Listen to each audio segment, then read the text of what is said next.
तमिलनाडु के अंदर एक हॉस्पिटल में उनके जो पेशेंट थे उनका डेटा को हैक करा गया और ऑनलाइन 1.5 लाख पेशेंट के डेटा को बेचा गया। अब आप सोच रहे होंगे कि ये डेटा इतना महंगा बिकता क्यों, वो मैं आपको वीडियो के एंड में बताऊंगा कि इस डेटा की वैल्यूएशन कैसे निकाली जाती है यानी अटैकर्स पैसा कैसे कमाते हैं।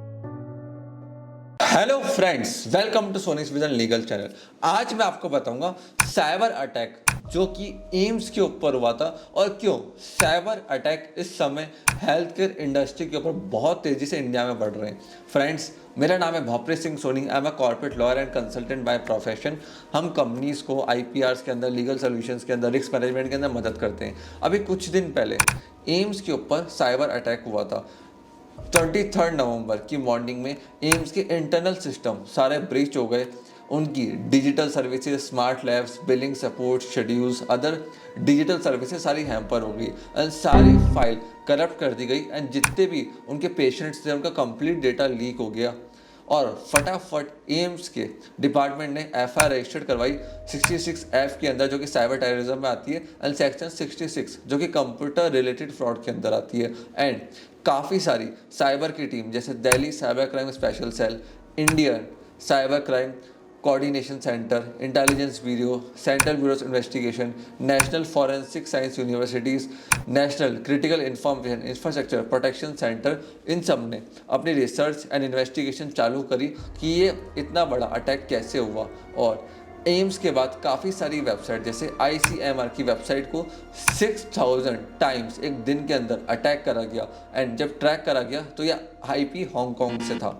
देखिए, डेटा इस समय बहुत क्रिटिकल होता है। अभी कुछ टाइम पहले तमिलनाडु के अंदर एक हॉस्पिटल में सेम यही चीज़ हुई। उनके जो पेशेंट थे उनका डेटा को हैक करा गया और ऑनलाइन 1.5 लाख पेशेंट के डेटा को बेचा गया। और जो ये 1.5 लाख पेशेंट है ना, इनको 3 से 4 करोड़ के डील के अंदर बेचा गया ऑनलाइन। अब आप सोच रहे होंगे कि ये डेटा इतना महंगा बिकता क्यों, वो मैं आपको वीडियो के एंड में बताऊंगा कि इस डेटा की वैल्यूएशन कैसे निकाली जाती है यानी अटैकर्स पैसा कैसे कमाते हैं। क्योंकि देखिए, कोई इतना दिमागदार व्यक्ति है वो अपना टाइम वेस्ट तो करेगा नहीं कि हॉस्पिटल की वेबसाइट को हैक करो, उनके डेटा को ब्रीच करो और बस सो जाओ। नहीं, वो इससे पैसा कमाते हैं और ये बहुत बड़ी million and billions of dollar की इंडस्ट्री है। देखिए, इंडिया में सबसे ज़्यादा साइबर अटैक्स हुए हैं 2021 के अंदर और हॉस्पिटल में तेज़ी से साइबर अटैक्स बढ़ रहे हैं। उसका रीज़न क्या है? जो पेशेंट का डेटा होता है वो बहुत वैल्यूबल होता है। अब हॉस्पिटल वालों को पता है कि पेशेंट को बीमारी क्या है, प्रॉब्लम क्या है, किस पेशेंट को सबसे ज़्यादा क्या प्रॉब्लम आ रही है, प्लस कौन से पेशेंट की कौन सी पॉलिसी किस रीज़न से रिजेक्ट हो गई। अब जब ये डेटा ब्रीच हो जाता है ना,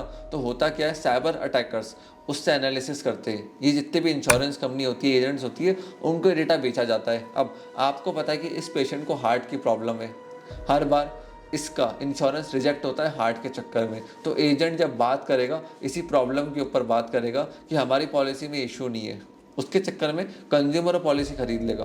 तो वहाँ से ये सारा पैसा बनता है मार्केट के अंदर। क्या डेटा को ब्रीच करा, पूरा डेटा आपके हाथ में आ गया कि असली में कस्टमर की प्रॉब्लम का है, और फिर उस डेटा को यूज़ करके उनको पॉलिसीज़ बेची गई।